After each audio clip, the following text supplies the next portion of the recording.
Hello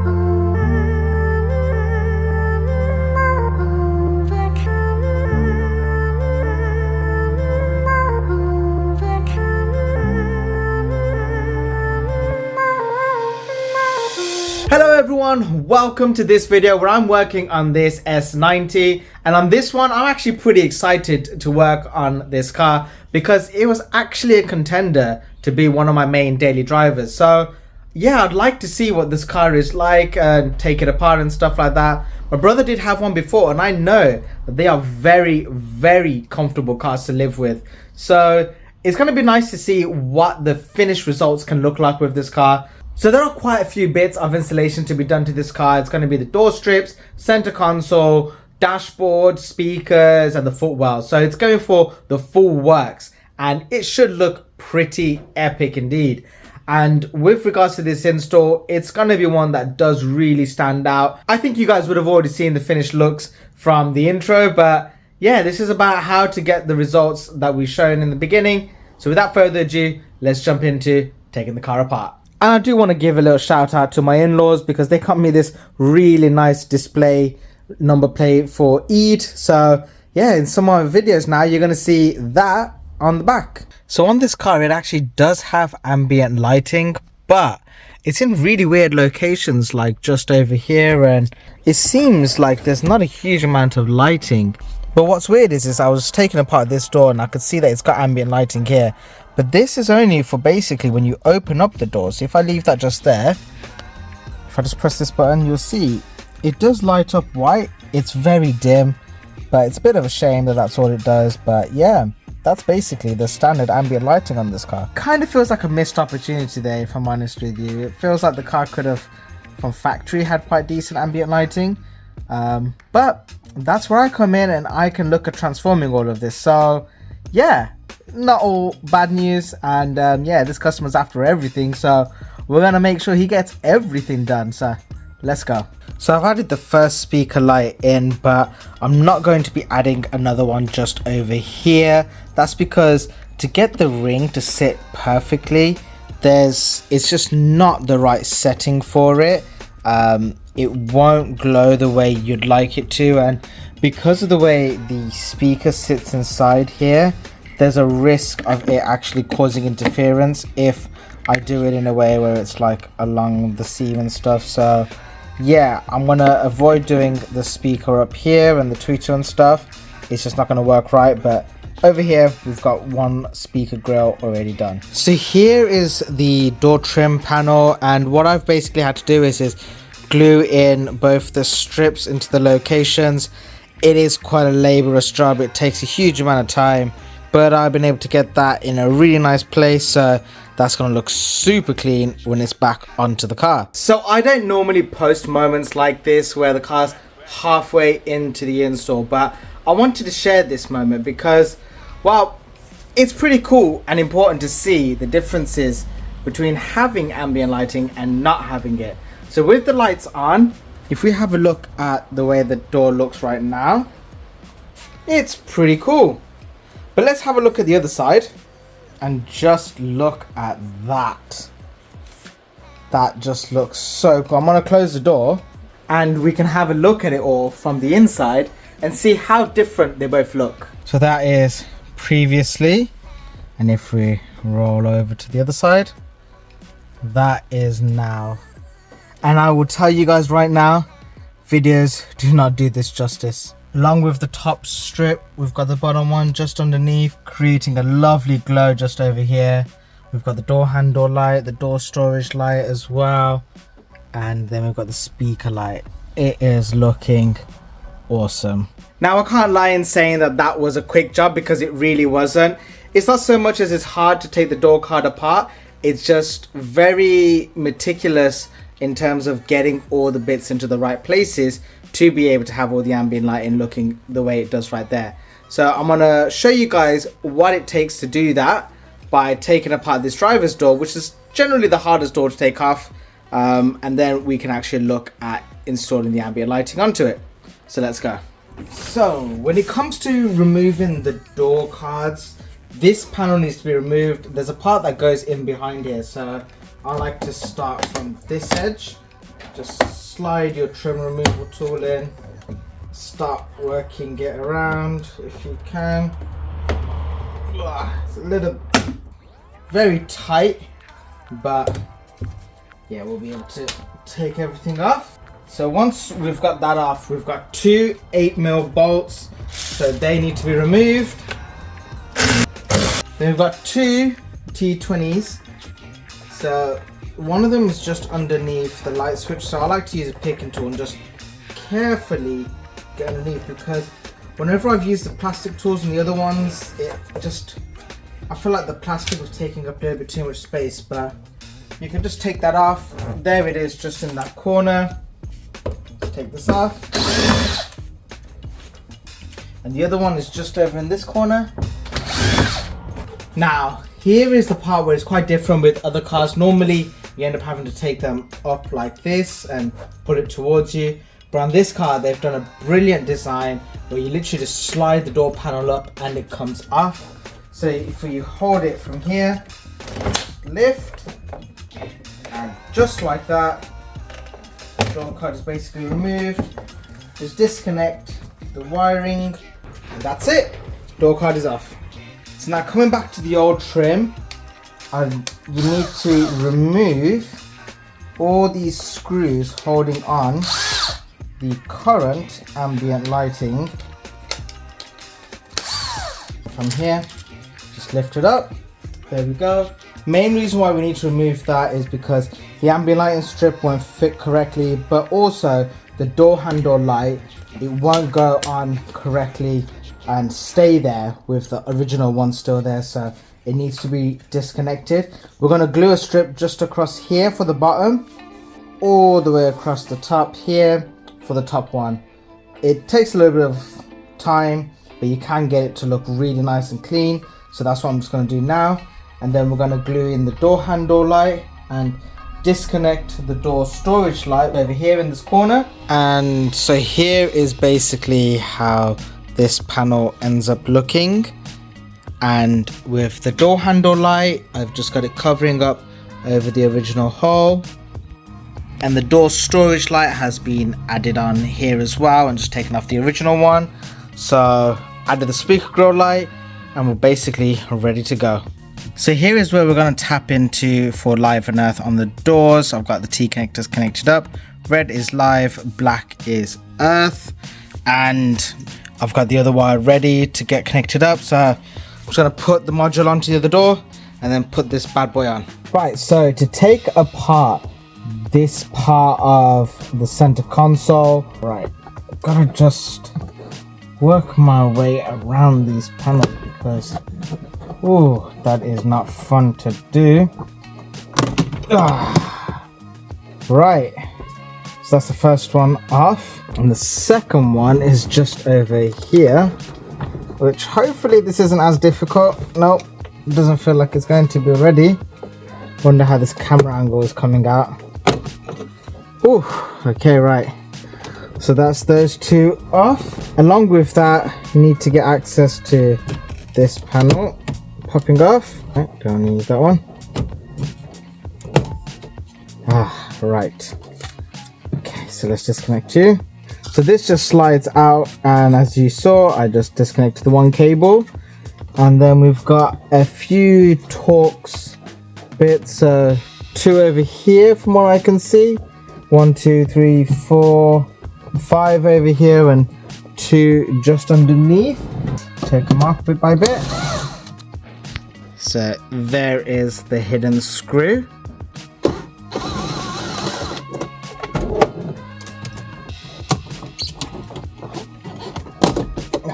Yes. Good news. Been able to get some of that off. I've come over to this side. Here is. This isn't very fun, I can't lie.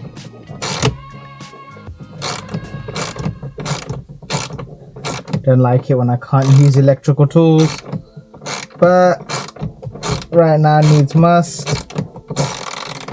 Alright, that was extremely long, but now that I've been able to get that one off, should be able to just gently start removing all of this. You know, for the sake of this video, I am going to try and pop this. Ooh, okay. Oh, okay, wow. Even though it was a little bit awkward, seems like the whole thing does actually slide forward. Okay, so there's a little bit of ambient lighting that goes underneath here already. Let's disconnect that. See if it helps it get up. Wow, that was on tight. So removing this from the driver's side, you would think is very similar to the other side, which it pretty much is. You've got the screws basically holding it in place, but one thing that is hidden is that screw just behind here. You kind of have to lift the face of it out a little bit so you can get good access to it, but that one just goes there. And yeah, you got another one of the hidden screws on the side. So once this has been removed, you've basically got everything off from the dashboard that we need to get off, and we can then move on to the center console. So after we've gotten access to everything in the dashboard, we need to find a power source, and what I'm going to do is access this port just here, which if you just slide this forward, it's a bit awkward at the bottom ones, but if you just move it around sideways a little bit, you'll be able to slide it out. Rear cigarette light support wiring here. Once you've removed that, this is the wiring we're going to look at tapping into, and then we can move wires all around the car. You can tap into a fuse wire and stuff like that. It's completely down to personal preference there.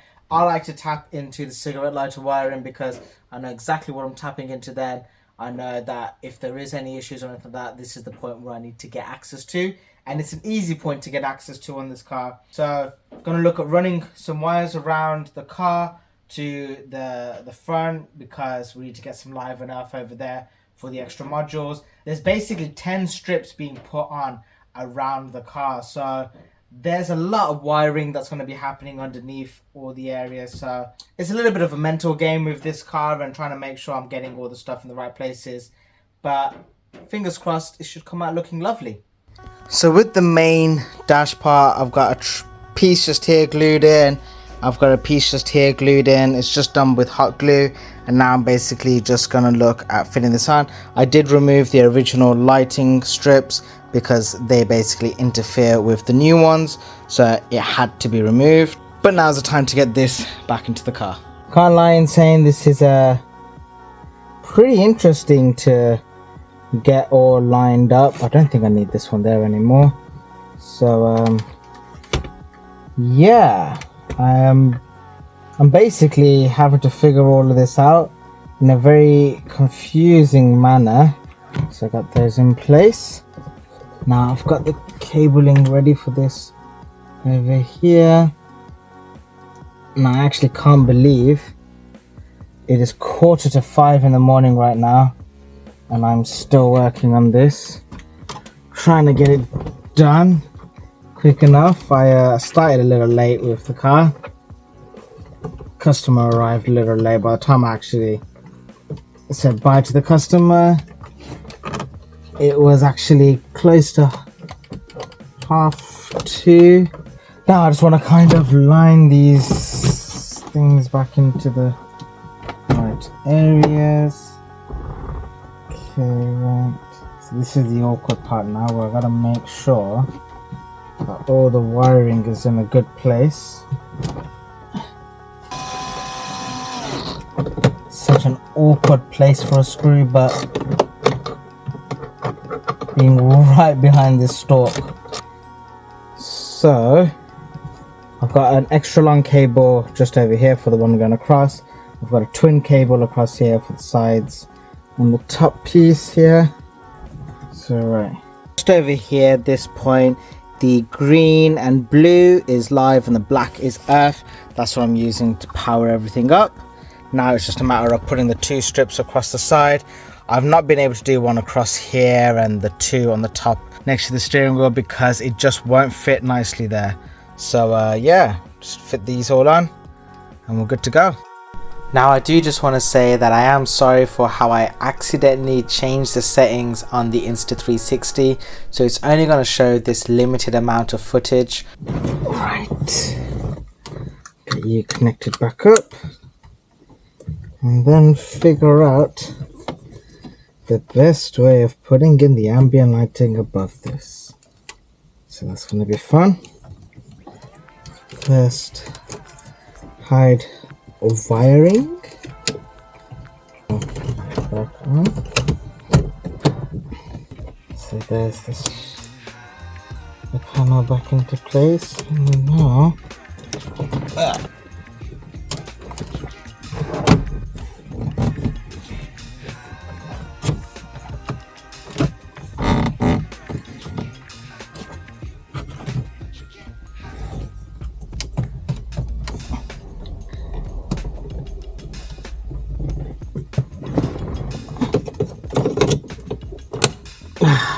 now I couldn't add a strip here because it was just too short of a space and just wouldn't have looked the same, so I've left that off. Get all of these guys back on. There's one. There we go.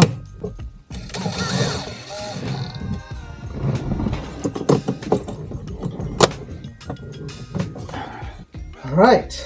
Okay, so that is all the center console stuff pretty much in the right places. Now I'm just going to position up the footwell lights, get them all into the right places, and then put this panel back on. For everyone that ever wonders how easy is this to do and stuff, this is the kind of positions you end up being in on a regular basis. It's not very flattering and it's not very fun, but it's what you gotta do to get the job done. That is the current time. It is 6:40 in the morning and the car is finished. Yeah, this one definitely took a lot longer than expected. I think it's just because all the gluing and stuff like that, it's a very tedious job. It won't all just sit in place, or it won't sit in place as nicely as you would like it to. So that's why with all the doors and the dash and everything's just taken just that little bit longer, but I think the finished results is definitely worth it. So without further ado, I'm going to turn all the lights off and then show you all what the car looks like and kind of go through it in a bit more detail, and obviously get the nice cinematic shots as well. So let's go.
So once you start the car up, everything springs to life and it looks awesome.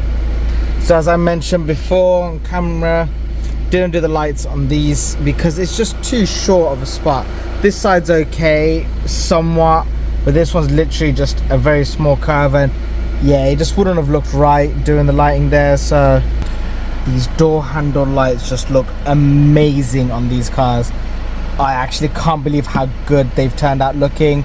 And again, you can change all the colors with all of this ambient lighting. So here's what's great about the door storage lights is it literally illuminates nicely without actually being too bright. So you can see just how nicely the water bottle lights up. It's hard to get on camera, but it is super nice in person. So here is everything that's been done so far. So we've got the top strip, the bottom strip, the door handle, door storage, door speaker lights, footwells all the way around. And again, same with the front door. On the dash, we've got the strips going across. We've got one on each side of the center console, another one just over here. And you can see the speaker grill nicely there. Oh, that's a nice shot actually. We've got a strip just done right next to the steering wheel there. And jumping around to the other side. And yeah, we've got the final light just there. That is the full install done with this car. So I think I'm definitely in need of a good rest. And I feel like I deserve it for sure. But I just want to say everyone, thank you all for watching this video. Please consider subscribing and give me that little bit of support and encouragement, because yeah, staying up until 7 AM in the morning has not been fun, but needs must when you got to get the car done. The owner of the car's come all the way from Scotland, so they've stayed over the night, which has given me a little bit of freedom and flexibility in terms of how quick I need to work. Ideally, I would always like to work at my own pace and not rush anything. So yeah, right, I'm gonna end the video here. Thank you all for watching. Consider subscribing if you haven't already. There's lots more car content coming from me, car builds, car adventures, all sorts. Give me a follow on Instagram if you'd like to do so, and if you've got a Volvo S90 or any car in particular, just get in touch with me and we'll look at setting something up and getting you booked in for an install. If you want to tackle this yourself, click on the links in the description down below and you can get all the kits yourself. But for now everyone, I look forward to seeing you all in a future video. Peace out. Bye.